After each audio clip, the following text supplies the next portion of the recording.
Q&A. Karena setiap pertanyaan selalu ada jawaban. Dipandu oleh Yohana Margareta.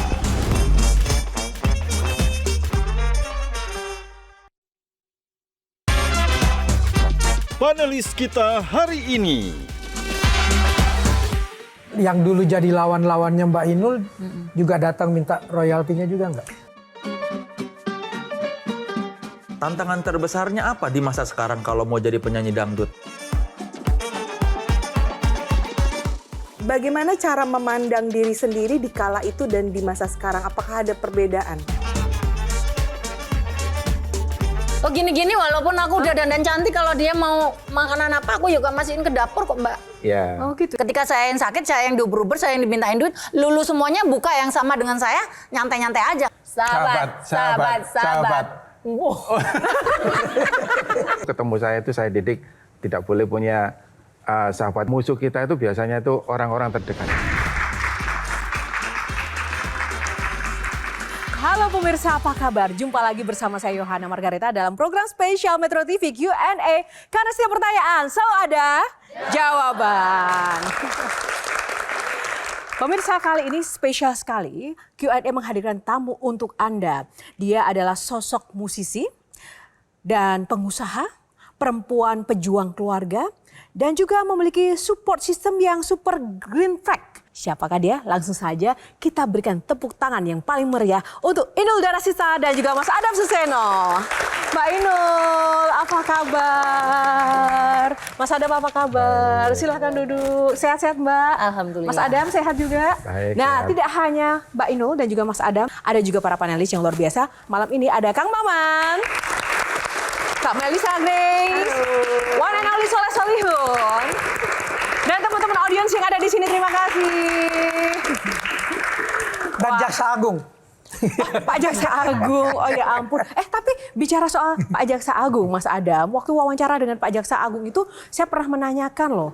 Bahkan Mas Soleh Solihun ya sempat mengungkapkan kemiripan Mas Adam dan Pak Jaksa Agung. Mau tahu nggak? Kita lihat dulu ya cuplikannya seperti apa. Yuk kita lihat yang satu ini. Ini buat yang belum tahu nih, kalau mungkin tadi baru pertama kali melihat Pak Burhanuddin terus melihat mirip siapa? Ya benar, Pak Burhanuddin ini mirip suaminya Inul, Mas Adam Suseno. Masih gantengan aku. Ya, nah itu dalam wawancara Pak Burhanuddin bilang masih lebih gantengan dari saya. Pak, saya mau ngingetin lagi sekali lagi Pak. Seorang manusia yang merasa dirinya lebih baik dari orang lain, itu artinya apa? Sombong. Ini oknumnya ada di sini nih. Mas Soleh Solihun langsung saya datangkan nih Mas Adam. Gimana tuh? Iya, lebih gantengan Pak Jaksa kayaknya sih. Lebih gantengan Pak Jaksa. Kalau Mas Adam? Dia takut. Kenapa? Banyak sana, lebih akeh sini. Tapi Mas Adamnya gimana tuh? Kalau dilihat dari wajah pasti lebih ganteng Pak Jaksa ya. Tapi kalau dilihat dari kumis lebih awet kumis saya. Iya. Tapi ada satu hal lagi loh teman-teman. Begitu waktu itu saya tanya Mas Adam langsung ya, Mas gimana pendapatnya? Saya langsung kirim video saya waktu itu ke Pak Jaksa Agung tuh. Saya WA langsung. Dan ini balasan Pak Jaksa, langsung kirim foto ini teman-teman. Ini dia. Tidak berkata-kata tapi langsung menjawab ini. Ya, kalau Pak Jaksa ternyata kumis yang kirinya nggak rata ya. Berarti Kalau Mas Adam simetris. Makanya Konsisten loh dia, karena tiap bangun tidur itu belum ngapa-ngapain tuh langsung pegang gunting sama kaca, sama sisir. Jadi dia ratain gitu, mana yang sekiranya udah mau memutih dia beresin. Kalau yang panjangnya nggak rata dia guntingin gitu setiap hari. Tapi Mbak Inul, ada pengaruh dengan kesuksesan nggak sih? Kumis ini? Enggak. Tapi pengaruh ke dalam hidup saya iya.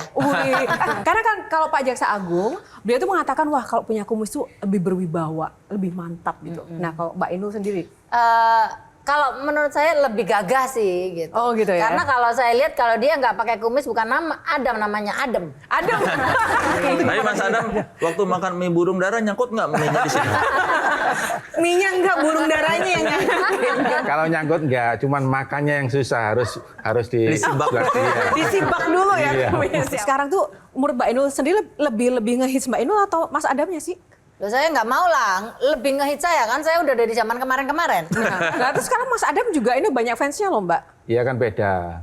Kalau sekarang waktunya saya untuk generasi yang sekarang. Wow. Gen Z, bapaknya Gen Z. Ya, Kang Maman yang sudah 25 tahun mengenal Mbak Inul dan juga Mas Adam, apa yang menurut Kang Maman nih berubah? Kalau lihat foto saya 2003, wajahnya Inul tuh kan selalu tegang di 2000-an. Iya. Karena ngebor lagi meledak, tapi pada saat yang bersamaan serangan terhadap Inul lihat tuh. Ini fotonya. tadi, coba kita lihat ya fotonya Kang Maman. Kang Maman ada rambutnya dan kumisnya loh. Oh. Ini Mbak Inul, tahun 2023. Di highlight waktu Oh, itu kita 2003. Iya, di highlight. didukung oleh para wartawan, diundang oleh Mbak Titi Puspa untuk mengenal Mbak Inul lebih jauh gitu loh. Susah wawancara beliau karena tegang betul dalam serangan kan waktu itu. Iya. Dalam tekanan ya? Dalam tekanan diserang terus menerus. Tapi kemudian setelah sekian tahun, 25 tahun, yang saya lihat Inul dan Mas Adam yang lucu. Transformasi dari Inul yang tegang ke sekarang Inul dan Mas Adam yang santai. Itu pengaruh Mas Adam atau pengaruh sudah berdamai dengan kehidupan? Dua-duanya gitu. Selain pengaruh dari suami saya, karena beliau adalah salah satu orang yang membackup saya dari ketika saya berdiri menjadi seorang orang entertain sampai hari ini. Dan tentunya sangat pengaruh juga. Jadi kalau nangis pasti ngadunya ke... Justru saya itu kalau nangis di depannya dia nggak pernah digubris. Itu yang membuat saya itu jadi harus menerima kehidupan gitu. Kehidupan maksudnya harus benar-benar tahu bahwa ini adalah dunia kita gitu. Kalau kamu mau jadi orang hebat ya harus kuat gitu. Kadang-kadang kalau aku nangis cuma nangis aja gitu. Weh sejo nangis kalau sakit ke dokter gitu. Sesimpel itu Mas Sesimpel Adam. hidupnya. Jadi aku harus bisa simpel juga gitu. Dan aku harus ya membuka dunia ini dengan happy, dengan sabar, dengan ikhlas. Dan ya ini memang dunia aku gitu. Itu tepat 29 tahun perkawinan kalian bisa sedamai itu? 30 tahun. 30 tahun 30 sekarang. tahun, pas 29 Mei nanti. Ya. Luar biasa. Nggak berniat selingkuh, Mas? Amit-amit. Niat pasti ada. Cuman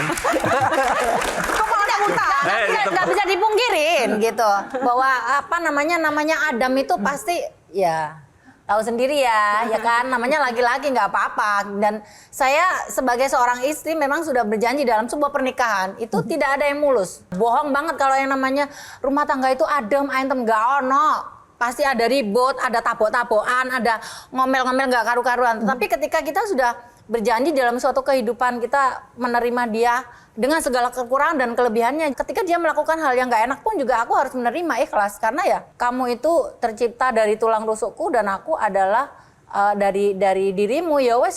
Dengerin dulu tadi Mas Adam terputus. Niat sih ada, tapi iya, niat ada. Cuman yang buat selingkuh tuh nggak ada. Kan perlu cuan juga. loh kan iklannya banyak. Loh, cuannya masuk nang aku loh. Iklannya banyak, cuman nomor rekeningnya rekening dia. Ini serius, rekeningnya hanya untuk... Serius, cuman mampir doang. Melihat gini, jalan serut ke sini. Assalamualaikum. Oke. Nah nih, Kak Mel, gimana nih ngelihat dua sosok yang lucu ya, kalau boleh saya bilang ya? Saya termasuk orang yang dari awal kemunculan Mbak Inul Daratista itu sangat-sangat amazed dengan kehadirannya dan mendukung, tapi waktu itu masih dari balik televisi aja seperti itu. Nah, yang saya pengen tahu nih Mbak Inul, bagaimana cara memandang diri sendiri di kala itu dan di masa sekarang? Apakah ada perbedaan? Perbedaan yang paling Aku merasa mencolok nggak apa, Mbak? ada perbedaan, cuman dalam kepribadian kan kita belajar ya dalam proses itu dalam kurun waktu yang cukup panjang belajar karena kan guru kita banyak, mentor kita banyak, ada Entiti, ada Mas Wendo, ada semuanya orang-orang yang hebat yang mengelilingi hidup saya dan saya tidak mau mengecewakan mereka. Gitu makanya dengan beliau-beliau ini memberikan aku nasihat itu tidak hanya cukup untuk masuk ke sini, keluar sini. Tapi aku juga harus menyelami, mendalami dan aku juga harus belajar karena ini dunia saya. Sekeliling saya itu orang yang udah umurnya udah banyak, pengalamannya banyak, ilmunya banyak dan dia punya posisi yang cukup bagus-bagus dan umur saya kan masih sedikit waktu itu. Artinya pengalaman mereka itu udah banyak dan udah di stempel oke sah gitu. Jadi aku harus belajar dari mereka, ya tentunya banyak perbedaan ya. Tapi kalau ngebor nggak pancet tetap. Oh tetap ya? Tetap. Tergantung ngejopeng ini loh. Jadi di rumah itu banyak lubang-lubang diborin. Cuman sayangnya kemarin waktu ada Jakarta proyek sumur resapan, nggak ngontrain, lo kok coba ngontrain, cepet ngebornya. Ini kategori ketangguhan yang seperti apa di level berapa nih? Kalau dari 1 sampai 10, Kak Jadi Mel? kan tiap manusia tuh punya yang namanya daya resistensi dan resiliensi. Resistensi itu adalah daya kemampuan kita untuk bertahan dalam situasi yang nggak nyaman. Dan daya resiliensi, bagaimana seseorang itu melambung kembali setelah dia jatuh gitu. 1 sampai 10 berapa nilainya? Udah top out of 10 banget sih. Udah. Waktu itu kan pro kontranya sangat-sangat heboh banget gitu ya Mbak Inul ya. Apa ya yang membuat Mbak Inul punya ketangguhan semacam itu, bahwa apa sih yang memotivasi Mbak Inul untuk pokoknya aku tetap perlu bertahan nih di dalam situasi seperti ini? Saya meniru bapak saya. Bapak saya itu orangnya yang tidak orangnya legowo, nerimo, sabar, ikhlas karena selain menerima ing pandom, dia percaya bahwa Tuhan itu memberikan kita takdir itu pasti kepada umat-umatnya yang nurut sama dia, yang indah gitu. Jadi menurut aku dengan segala proses kehidupan aku yang nggak enak itu cuman satu, saya cuman sabar, ikhlas aja gitu. Karena aku tahu bahwa ketika kita hidup baik, Tuhan akan memberikan banyak kebaikan. Silakan, Mas Soleh. Mas Adam dan Mbak Inul kan di konten Instagram lucu tuh. Itu gimana sih idenya ada kepikiran, oke kita bikin konten berdua yang lucu-lucu? Jujur aja saya ini karakternya orang pendiam, nggak banyak omong. Berawal dari waktu COVID itu, kan udah banyak nggak ada pekerjaan, kan libur kan. Dari situ saya diajak Inul untuk main dari konten itu. Awalnya nggak mau. Ternyata responnya bagus. Nah ternyata setelah mau, responnya masyarakat banyak terhibur, jadi ketagihan. Sebenarnya tujuan utama hanya menghibur aja, tapi lama-kelamaan kok banyak pemasukan yang ini ya. Kalau misalkan kita ada miss di tengah jalan, ada salah gitu, terus tiba-tiba ada perceraian, itu kan nggak lucu gitu. Pasti orang tua bilang, kapok kowe orang ngurut aku.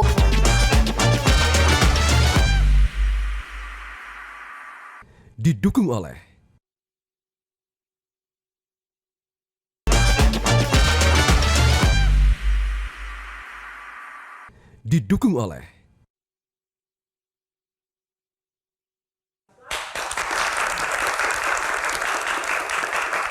Masih di Q&A, bakat itu bisa saja muncul di usia-usia tertentu, nggak harus dari kecil. Setuju. Ya nggak sih? Nah ini bicara soal cuan. Lagi musim nih para artis, public figure ke politik, itu kan cuannya juga besar.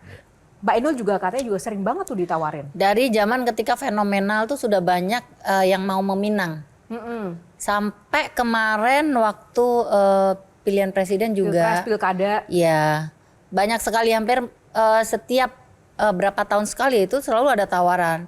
Cuman saya tahu bahwa kapasitas saya dan kemampuan saya tidak di situ, jadi saya lebih baik saya tetap konsisten di entertain aja gitu. Oh kalau Mas Adam soal cuannya besar, setuju juga dengan Mbak Inul? Setuju, karena kan apa yang ini kan harus ahlinya gitu ya. Sedangkan Inul kan ya merasa mungkin tidak di dunia politik, jadi Nah, tetap. ini yang menarik Mbak Inul, aku pernah baca ya di beberapa tulisan gitu, Mbak Inul sempat mengatakan nggak mau, kan saya lulusan SD SMP aja gitu. Tapi orang yang menawarin Mbak Inul malah bilang nggak apa-apa, itu bisa diatur. Itu benar Mbak? Bener, nggak apa-apa, nanti kita yang mentorin. Terus saya bilang saya SMA nggak ada ijazah, terus gampang itu urusannya gampang gitu. Jadi tidak segampang itu menurut saya gitu. Ketika saya sudah nanti suatu saat saya terjun ke dalamnya, tidak semudah yang dibayangkan gitu. Karena ketika posisi kita jadi objeknya sama jadi mentornya kan beda. Jadi kalau menurut aku kapasitas saya bukan di situ gitu. Karena saya tanggung jawabnya bukan saja kepada antara si objek sama si mentor, tapi kepada masyarakat yang memberikan kepercayaan kepada saya gitu. Mereka menilik Mbak Inul itu hanya sebatas untuk meraup massa Bisa dan suara, jadi, atau memang melihat wah Inul memang punya potensi. Menurut Mbak Inul Saya merasa sebenarnya saya mampu karena saya juga belajar walaupun saya sekolahnya sampai di SMP, tapi dengan proses yang segini panjang aku dideketin dengan orang-orang hebat ya, aku juga juga tetap harus belajar ya. Walaupun sebenarnya kalau ngomong mampu ya aku oke, mampu gitu. Orang aku bisa bikin usaha bisa besar sampai 100 cabang sampai 20 tahun bertahan, artinya saya mampu gitu menurut saya. Tapi saya nggak mau di mana saya yang bukan ahlinya saya harus ambil gitu. Meskipun itu tawarannya berapa puluh miliar saya nggak ngambil. Paling besar tawarannya berapa Mbak? 25 miliar apa? 25 miliar. Pernah. Dan dapilnya Jawa Timur kan? 20, tapi tak hitung-hitung 20 itu duit apa kalau menurut saya, bukan sombong. Tapi ketika kita dalam 1 bulan, kalau zaman dulu ya off air itu bisa sampai 100-200 juta. Zaman dulu ya. Dihitung sebulan sampai setahun, kalau menurut aku duit untuk dapetin uang segitu dalam 1 tahun itu kalkulasi matematikanya jauh lebih baik aku milih nyanyi. Karena kalau kondisinya aku terima uang segitu gedenya dalam kurun waktu 5 tahun, terus tiba-tiba aku nyanyinya juga dibatesin, aku harus fokus kepada suara rakyat, aku harus kerja untuk yang bukan di bidang, tiba-tiba aku harus ngadepin rapat paripurna, apalah itu namanya, kan aku nggak mau ribet kayak gitu orangnya. Jadi menurut aku sih nggak mau, aku rugi menurut aku. Rugi. Kalau Mas Adam pernah ditawarin juga? Pernah ditawarin, cuman ya memang kita sama-sama nggak ambil di dunia politik. Kenapa Mas Adam? Dengan pertimbangan yang seperti itu, kita bukan di posisi yang itu, jadi kita nggak ambil. Tapi Mas Adam kalau ditawarin jadi pejabat gitu deh, nggak usah ikut pemilihan gitu? Enggak. Atau jadi staf ahli apa gitu, masuk istana? Enggak. Padahal Mas Adam kan cocok, udah pakai kumis, pakai jas, nggak akan bisa ada bedanya, wah ini Pak Hakim nih, wah Pak Jaksa nih gitu. Enggak. Oh, juga. Nggak mau. Nih, cocok nggak sih? Cocok kan Mas Adam? Kang Maman, keren banget ya ternyata ya. Ada public figure atau sosok-sosok yang memang ya udah mengukur diri karena tidak ingin memaksakan sebuah tanggung jawab hanya karena materi. Itu gimana Kang Maman? Langka loh. Saya lihat dari pelajaran ayahnya beliau yang sangat fanatik dengan agama dan mengajarkan tentang berikan itu pada ahlinya. Kalau memang bukan ahlimu di situ ya jangan mau, walaupun iming-imingnya dahsyat gitu kan. Dan bapakmu kan penanam nilai soal itu yang sangat dahsyat kan. Walaupun bapak saya sebagai seorang penjahit di desa, tapi bapak saya itu mungkin kalau dibilang fanatik ya, karena pokoknya ada rezeki ini ya udah gitu. Maksudnya nggak mau ngeranggeh mau yang ini yang ono gitu, nggak gitu. Ada ini dimakan ini gitu. Jadi kita harus bersyukur bahwa Allah itu masih memberikan kita makan. Coba lihat di bawah, nggak boleh lihat ke atas, lihatnya di bawah. Gitu. Tapi gimana memperjuangkan Adam akhirnya diterima oleh bapak yang fanatik itu? Itu gara-gara rambutan. Maksudnya Gimana ceritanya? Ya pada awal-awalnya memang Inul ini kan ya kita satu daerah, satu desa tapi beda pedukuhan. Jarak rumah kita sekitar 200 meter. Jadi awal-awalnya memang nggak dekat. Ya untuk agar dekat selalu kalau apel bawa rambutan 5 kilo begitu. Akhirnya juga dekat. Kamu kere banget sih Mas. Masa sama cewek ini ngasihnya rambutan. Nah kalau anak zaman sekarang kayak rambutan ya ditendang loh. Ya, bukan masalah rambutannya. Apa? Kan itu manjat sendiri aku. Oke Kak Solar yang penting ketulusan ya. Usianya kan 19 tahun ya terpaut Mas Adam dan Mbak Ya Inul. kurang lebih. Iya. Yang lebih dominan siapa di hubungan ini pada akhirnya? Saya. Kenapa kok yang jauh lebih muda berani sama yang Mbak Inul udah berani sama Mas Adam yang lebih tua itu? Kalau ngomongin berani ya enggak lah, kan sebagai seorang istri kita juga tetap harus berbakti, mengabdi, harus patuh gitu. Kalau bojo ngomong nggak boleh ya udah saya nggak boleh. Gitu. Emang iya Mas? Iya. Nurut ya Mbak Inul ya? Iya, dari kehidupan sehari-hari Inul dulu sama sekarang tetap. Kalau dilihat dari dunia entertain memang ada perubahan, sekarang lebih cantik kan. Wih. Nah, bicara soal cantik, Mas Adam juga ngelarang Mbak Inul oplas ya Mas? Iya, emang saya suka yang alami aja. Dari dulu saya udah ngelarang sampai sekarang. Ya sebenarnya aku ya kepingin loh Mbak. Pernah ada keinginan apa yang Mbak Inul benar-benar inginkan tapi tidak dikabulkan, harus ada proses merayu-merayunya itu apa? Jadi banyak sekali tawaran endorse untuk bisa free melakukan tindakan apalah gitu. Seringkali saya tawarin, boleh nggak saya mau begini, boleh nggak saya begini. Udahlah tua-tua aja gitu. Kalau kan masih banyak treatment yang harus tidak surgery gitu. Tidak operasi. Kan ini menjalin hubungannya kan berarti dari usia muda banget ya, Mas Adam dan Mbak Inul. Masih SMP. Pada saat itu apa yang kemudian meyakinkan kedua belah pihak bahwa aku mau ia sebagai jodohku seumur hidup, dari Mbak Inul ataupun dari Mas Adam? Karena perjalanan. Jadi kita ini masih Inul sama saya ini masing-masing keluarga nggak setuju. Oke. Jadi berangkat dari perjuangan kita yang gigih itu, sehingga kita punya pandangan bahwa mungkin ini adalah Sekali seumur jodoh hidup. saya. Sekali seumur hidup, Iya. luar biasa. Ya karena kan memang keluarganya Mas Adam juga selain beda, dia juga dari sisi agamanya juga beda, terus juga pokoknya beda semua lah gitu. Makanya mungkin karena prosesnya ini yang memang agak berat, jadi ya ketika kita sudah melalui sebuah pernikahan, ya udah. Kalau misalkan kita ada miss di tengah jalan, ada salah gitu, terus tiba-tiba ada perceraian, itu kan nggak lucu gitu. Pasti orang tua bilang, kapok kowe orang nurut aku, kayak orang nurut aku kan kayak gitu. Nanti takutnya diledekin sama orang tua gitu. Yang kedua adalah ketika proses dalam pernikahan itu sudah dijalani banyak sekali, kan nggak mungkin sayang lah gitu. Hanya karena masalah sedikit di dalam proses rumah tangga pasti ono selek-selek dikit lah ya gitu. Tapi itu menurut aku ya itu bisa tidak akan mampu mengalahkan prosesnya kita. Ketika saya yang sakit, saya yang diuber-uber, saya yang dimintain duit, lulu semuanya buka yang sama dengan saya, nyantai-nyantai aja. Didukung oleh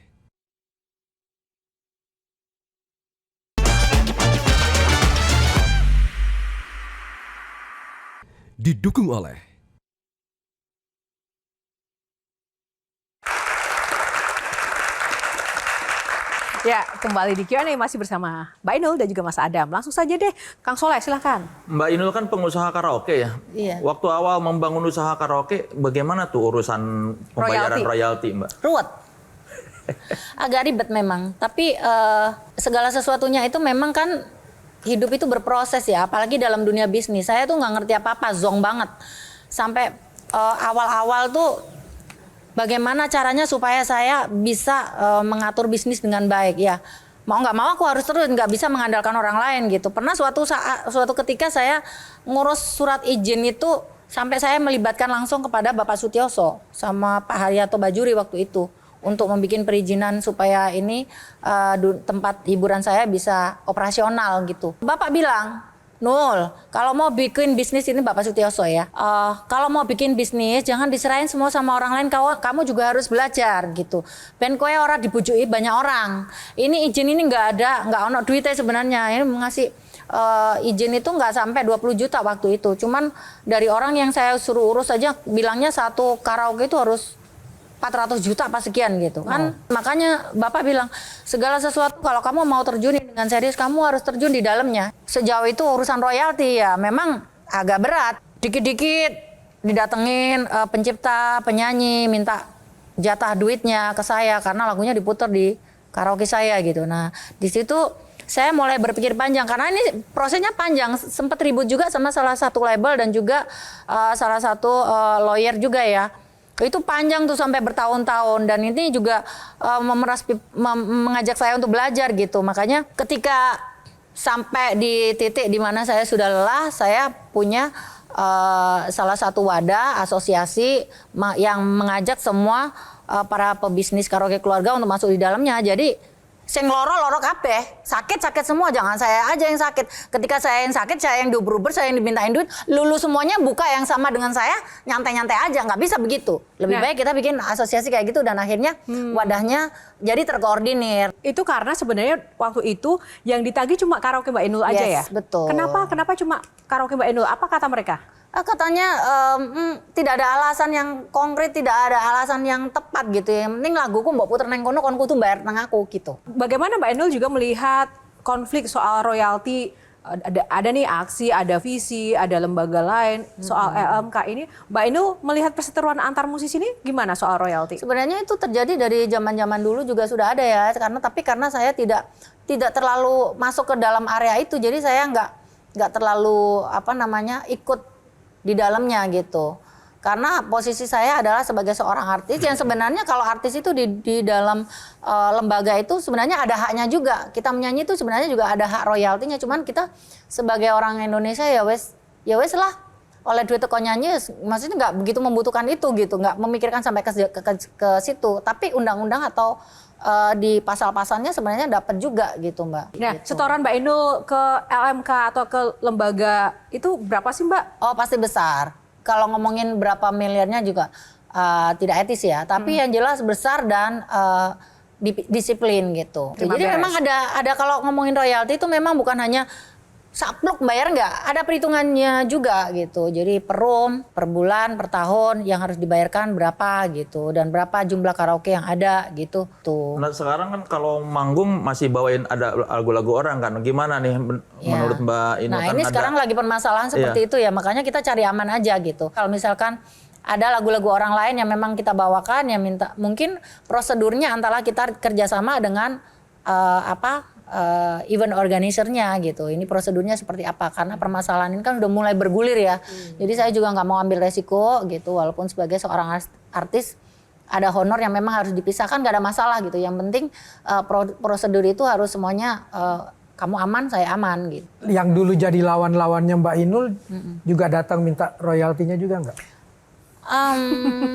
Jujur aja Mbak. Menurutmu yang Nggak sebut nama kok, nggak sebut nama. Nggak sebut nama berarti aman. Iya, pastinya begitu semuanya, baik yang dulunya memusuhi, yang benci dan sebagainya, ya tetap akhir-akhirnya ujung-ujungnya juga minta royalti juga. Ya istilahnya kalau nggak mau sama orangnya, tetap mau sama duitnya lah. Lebih nyaman mana sih Mbak Inul sebagai talent, penyanyi atau sebagai pengusaha? Kalau bisnis itu adalah masa depan saya. Kalau nyanyi itu adalah kehidupan saya yang memang udah dari awal saya passionnya di situ gitu. Nah, pertanyaannya Mas Adam lebih suka Mbak Inul jadi penyanyi atau pengusaha? Nggak usah Jadi takut istri Mas. kayaknya. Jadi ibu rumah tangga aja. Oh gini-gini walaupun aku udah dandan cantik, kalau dia mau makanan apa aku juga masukin ke dapur kok Mbak. Ya. Oh gitu ya. Masih. Tapi menurut Mas Adam Mbak Inul seimbang nggak menjalankan peran penyanyi, Ya, seimbang. ibu Jadi rumah tangga? urusan ibu rumah tangga sebagai artis, sebagai pengusaha masih seimbang. Aku penasaran juga Mas Adam, kan Mbak Inul tantangannya tadi besar ya, dicari-cari orang, nagih royalti, dimusuhin orang tapi tetap aja minta duitnya. Mas Adam backup Mbak Inulnya tuh gimana sih kalau di balik layar? Karena kalau di depan layar kan Mas Adam kan tetap tenang, diem gitu. Tapi Ya. di balik layar itu ada gimana sih, emosi ekspresinya gimana sih? Dari awal sebelum kita masuk pernikahan itu udah ada deal-deal atau segala sesuatu yang kita bicarakan untuk kedepannya. Jadi ini sudah keputusan kita sebelum masuk pernikahan. Saya lebih banyak di belakang layar, membantu Inul apabila Inul perlu masukan atau perlu bantuan apa. Kalau Mbak Inul dimusuhin atau disasar-sasar di target orang, Mas Adam tuh gimana sih perasaannya begitu Mas? Ekspresi emosinya tuh gimana sih? Orang kemarin tuh dulu waktu heboh-heboh sama lagi fenomenal yang sama Pak Haji waktu itu juga kan beliaunya pas kebetulan pulang tengok orang tua ya. Orang sempetnya bilang coba kalau ada aku bablas anginnya katanya. Dulu yang membuat Mas Adam jatuh cinta sama Mbak Inul pertama kali itu apa? Ya, Yang dekat seneng aku tuh apa sih? bibirnya itu loh. Mungkin kalau gitu sekarang Orang kalau ke salon itu ya, yang bibirnya ini terlalu kecil yang kali di filler dikit biar kelihatan ada domble ini kan loh yang. Nanti aku cari yang lain loh gitu. Soalnya kalau terlalu domble namanya, nggak bisa cerewet. Kalau seperti ini kan bisa cerewet. Nah mungkin lanjutin pertanyaan dari Kang Soleh. Setelah sekian lama dalam pernikahan, pada momen-momen apa Mbak Inul ngerasa sangat dicintai sama Mas Adam dan begitu juga sebaliknya? Kalau aku tuh, Mas Adam tuh jujur ya, 30 tahun sama saya tuh belum pernah, maksudnya muji yang terlalu yang bagaimana gitu kepada seorang perempuan atau seorang istri gitu. Biasa aja gitu, cool. Paling juga kalau pas lagi enak hati gitu, ada kalanya jolali mangan, jangan lupa Perhatian. makan. Terus kadang-kadang kalau subuh gitu, ayo sholat subuh gitu tuh. disapa kayak gitu aja itu hati tuh rasanya maknyus gitu. Namanya juga orang desa ya. Jadi kalau hal-hal yang kecil sepele aja itu menurut aku udah besar banget gitu perhatiannya gitu. Tadi udah makan belum gitu. Itu tuh perhatian yang remeh-temeh tapi menurut aku tuh gede gitu. Sampai sekarang ya Mbak? Sampai sekarang Ya, gitu. buat perempuan memang itu sederhana tapi penting Bener-bener, ya nggak iya, sih para bener. perempuan? Banget ya. Jadi lebih pada keperbuatan daripada perkataan. Wih. Jarang ngomong aku sayang kamu, aku cinta kamu. Kalau nggak aku yang bilang yang I love you gitu. Ya, ayo I love you too. Gitu. Nah kalau Mas Adam pada momen apa merasa sangat dicintai sama Mbak Inul? Perhatiannya. Jadi di rumah itu walaupun sekarang menjadi artis yang seperti sekarang, tetap kalau pas kebetulan di rumah tetap masakin, tetap nemenin, makan, ya begitu perhatiannya. Di sisi yang nggak enak pernah ada ribut sama Pak Haji, tapi itu saya belajar gitu. Sebenarnya Pak Haji juga nggak jahat juga gitu.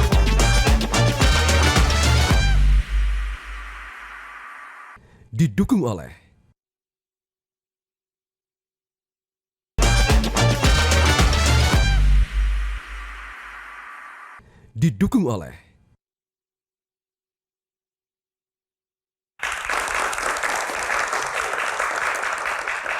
Oke, kembali ke Q&A malam ini. Seru banget ya teman-teman ya kali ini ya. Nah, ini kita mau tes juga kecocokan kan 30 tahun. Kayaknya sempurna banget ya tadi. Tapi kita mau tes dulu apakah benar-benar nih kesukaannya itu sama, kompaknya sama. Nah, nanti aku akan menyebutkan 6 kata tuh Mbak Inul sama Mas Adam. Silakan misalnya aku sebut artis atau penyanyi, sama nggak ternyata kesukaannya? Tepuk dulu 3 kali baru dijawab. Untuk kata pertama, warna. Warna. Biru. Oke, buah. Warna. Buah. Apel. Musik. Musik. Dangdut. Film.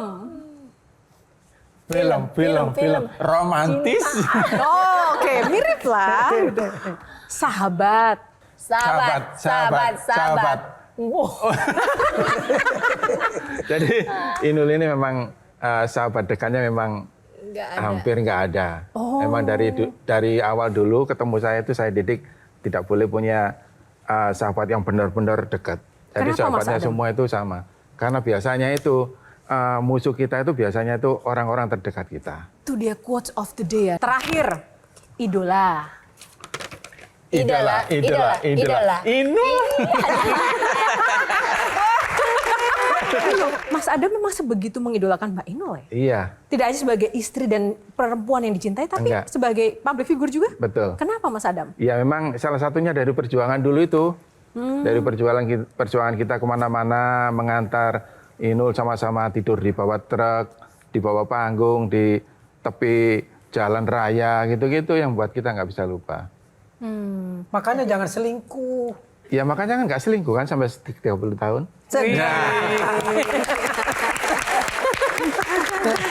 Silakan Kak Wel. Mbak Inul dan Mas Adam kan sudah lama bersama-sama melalui banyak sekali perjuangan. Value atau keterampilan hidup apa atau nilai hidup apa yang pengen Mbak Inul dan Mas Adam turunkan untuk anak? Mungkin yang pertama saya tidak mengajarkan anak saya untuk terjun ke dunia di mana dia mungkin belum mengenal dunia ibunya gitu. Yang pertama adalah mengajarkan anak agamanya. Karena agama itu adalah tiang dari segala apapun yang dikerjakan di dunia ini gitu. Seperti saya punya bapak mengajarkan bahwa agama itu harus nilainya 10 gitu. Terlepas kamu matematika, yang lain-lain nilainya 3, menurut bapak no problem katanya. Ketika kamu punya agama yang kuat, kamu melakukan tindakan apapun itu pasti didasari dengan Tuhan gitu. Ketika kamu sudah melibatkan Tuhan di dalam hidupmu gitu, segala semuanya jadi mudah gitu. Bagaimana menjaga komunikasi yang kita generasi kolonial ini Ada punya bedanya. nilai yang milenial ini. Memang agak ruwet enggak Ya ya? kalau saya sih lebih sesibuk apapun saya harus meluangkan waktu untuk anak saya mengantar sekolah.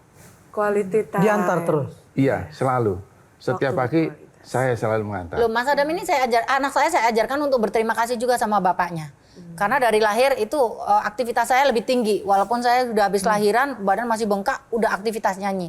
Dan jarang sekali ketemu anak. Dari lahir sampai hari ini, tidur bareng, potong kuku juga masih bapaknya, ngurusin segala sesuatunya juga masih bapaknya, persiapan tas segala macam itu bapaknya semua gitu. Mungkin kalau dibilang lebih dekat bapaknya daripada ibunya. Pendekatannya Mas Adam lebih oke daripada saya. Jadi kalau yang jemput itu driver, tapi kalau yang mengantar harus saya. Jadi pada saat mengantar itu pendekatan dan saya bisa memberi masukan, kritik dan sebagainya. Di situ saya bisa komunikasi. Nah, gimana caranya untuk mendidik dan juga melatih anak seorang public figure itu agar tidak hedon, tidak bergaya hidup mewah? Anak saya mengerti bahwa saya cerita bahwa mama itu punya segala-galanya, kamu hidup dalam kondisi privilege-nya luar biasa banyak, itu tidak mudah gitu. Maka ketika kamu menjadi sosok anaknya artis, ojo dumeh gitu. Jadi dalam artian jangan macem-macem gitu, karena segala sesuatunya yang kamu dapat juga nggak gratis. Makanya aku juga tidak mengajarkan dia untuk hedon dan lain sebagainya gitu. Dan alhamdulillah dia ngerti gitu. Ketika saya kasih uang jajan 50.000, 100.000 itu kembalian di dompetnya itu banyak sekali gitu. Kok nggak makan? Iya, aku makan di rumah aja. Atau kebetulan kalau saya kan ada restoran juga, jadi kadang-kadang dia pulang sekolah mampir ke restoran, ke tempat makannya. Bukan saya karena punya anak satu terus dipuji-puji, enggak juga. Saya juga memang tidak mengajarkan hal-hal yang dia belum waktunya untuk itu gitu. Oh, luar biasa, tepuk tangan dong buat masing-masing. Oke, Kang Soleh. Kalau dari Mbak Inul buat anak orang-orang yang pengen jadi penyanyi dangdut, tantangan terbesarnya apa di masa sekarang kalau mau jadi penyanyi dangdut? Sebenarnya penyanyi dangdut itu gampang kok gitu. Yang penting iso nyanyi, iso cengkok udah dapat menghasilkan duit, apalagi di daerah. Gitu. Di daerah itu arek cilik-cilik nyanyi dangdut udah bisa cari duit, karena solusi yang paling tepat adalah kalau jadi penyanyi dangdut itu pinter golek duit. Gampang cari duitnya. Tetapi menjadi seorang penyanyi dangdut yang bisa seperti Umi Elvi Sukaisi, Rita Sugiarto atau senior-senior saya yang sudah legend gitu, itu memang nggak gampang gitu. Karena prosesnya bagaimana dia harus mengenal publik, memperkenalkan dirinya. Seperti saya dulu kan memang babat alas. Saya nyanyi di hajatan, saya dikenal sama tukang beca, sama di tempat gang doli, sama di tempat orang hajatan, orang kaya yang saya nyanyi di hotel mewah. Saya kadang-kadang nyanyi di kafe, di klub malam yang kenalannya juga sama cewek-cewek yang bla bla bla. Itu akhirnya orang tahu bahwa saya adalah seorang penyanyi yang memang benar-benar menghibur dan semua terhibur, apalagi orang menengah ke kalangan bawah itu kenal saya semua. Jadi kalau untuk bisa membuat seorang penyanyi dangdut yang acek banget, ini gue udah penyanyi dangdut, ini udah artista, itu memang semuanya ada prosesnya. Cuman kalau memang jadi penyanyi dangdut, ya nyanyi dangdut mah yang penting iso joget mungkin kali, terus nyanyi punya cengkok sedikit mungkin. Gitu. Saya nyanyi kan kadang juga. image-nya Mbak, image negatifnya. Saya bilang sama bapak, saya itu paling benci sama penyanyi. Saya dulu kan nggak setujuin, pulang itu selalu dilempar batu sama bapak. Karena jadi seorang penyanyi harusnya itu saya nikah sama seorang kiai gitu. Tapi saya bilang sama bapak, tidak semua penyanyi dangdut itu jelek. Suatu saat saya akan tunjukkan bahwa saya itu akan bikin bapak bangga gitu. Karena menjadi seorang penyanyi dangdut tidak semuanya harus buka paha, tidak semuanya harus goyangnya seronok dan lain sebagainya gitu. Tapi ada sisi-sisi di mana kita sebagai penyanyi dangdut itu punya potensi, memang punya kualitas dan memang benar-benar bisa menjadi suatu saat bisa menjadi inspirasi atau motivasi. Itu yang akan saya tunjukkan kepada Bapak, dan akhirnya sebelum Bapak meninggal tahu bahwa saya adalah penyanyi dangdut yang benar-benar penyanyi, dan ditemenin dengan Mas Adam juga kan nggak mungkin saya aneh-aneh. Sebenarnya bukan penyanyi dangdut, awalnya saya menyanyi pop, penyanyi kafe, penyanyi klub di salah satu hotel yang di lobi biasanya elektunan itu top 40-an, apa lagu pop lawas-lawas apa semuanya itu bisa saya gitu. Akhirnya tapi kan nggak ono duit deh. Ketika saya terjun ke dunia dangdut, orang tuh nggak percaya kalau saya sehari itu nyanyi sampai 7 tempat, sampai kita tuh dari pagi ketemu pagi kalau pulang. Itu dari kecil ya Mbak? Dari kecil, makanya kenapa orang bilang Inul tuh kalau nyanyi joget sambil nyanyi kok bisa stamina. Ya mungkin karena intens, belajar dari kecil tuh nyanyi dari sini ke sini itu sama dengan olahraga dan latihan mungkin. Ada nggak gitu. Mbak hal yang Mbak Inul nggak pengen ulangi lagi begitu di masa lalu tuh apa Mbak? Saya menikmati masa lalu karena saya tahu bahwa masa lalu saya itu indah gitu. Saya dicintai dengan begitu banyak orang, dari kalangan menengah bawah sampai sekelas Eyang Titik, sampai semua orang mengenal saya itu, menurut saya itu proses yang sangat indah. Masa lalu saya tidak ada yang jelek, walaupun di sisi yang nggak enak pernah ada ribut sama Pak Haji, tapi itu saya belajar gitu. Sebenarnya Pak Haji juga nggak jahat juga gitu, karena memang mungkin di sisi yang lain, mungkin pada saat itu ada pro dan kontra dan lain sebagainya.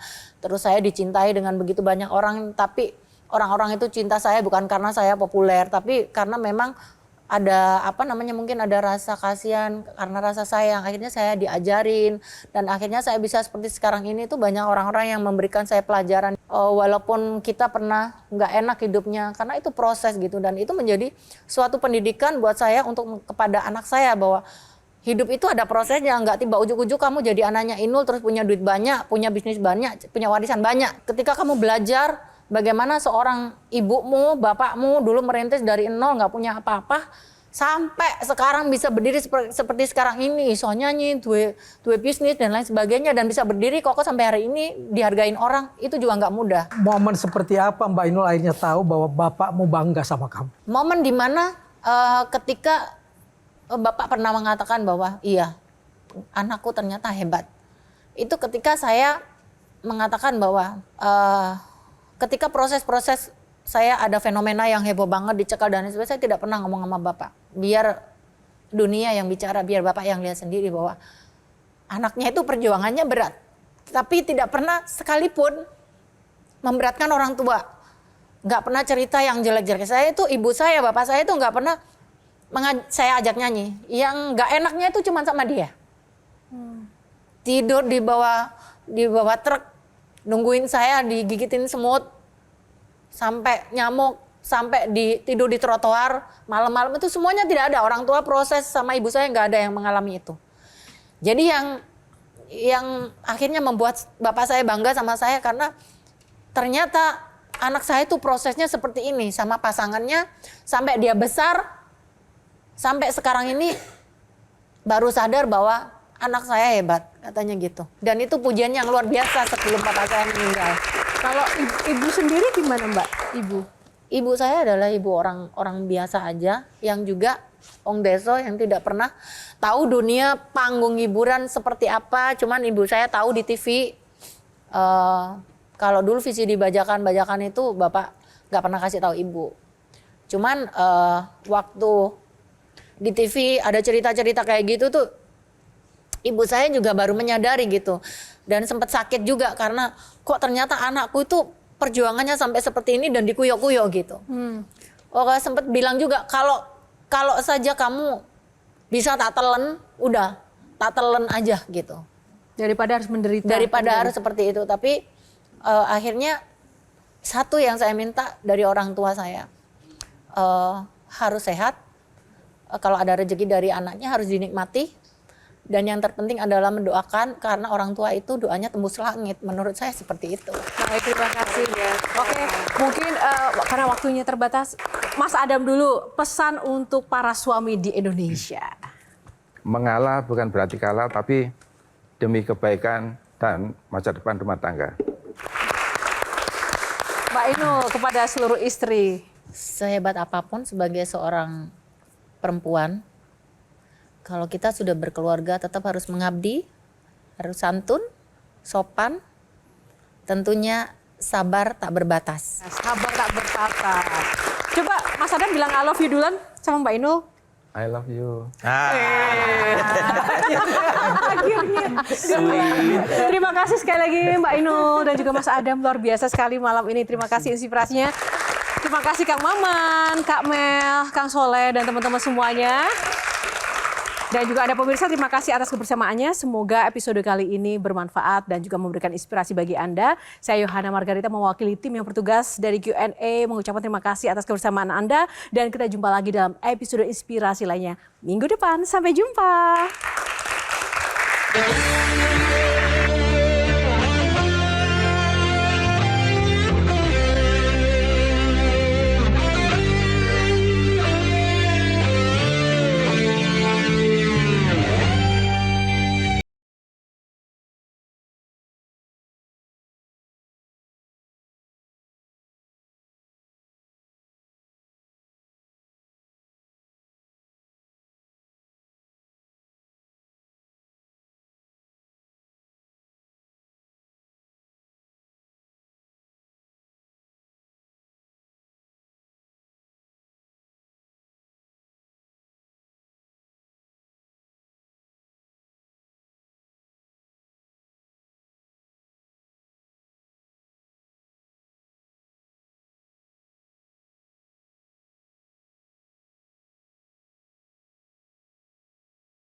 Metro TV. Jelajahi cara baru mendapatkan informasi. Download Metro TV Extend sekarang.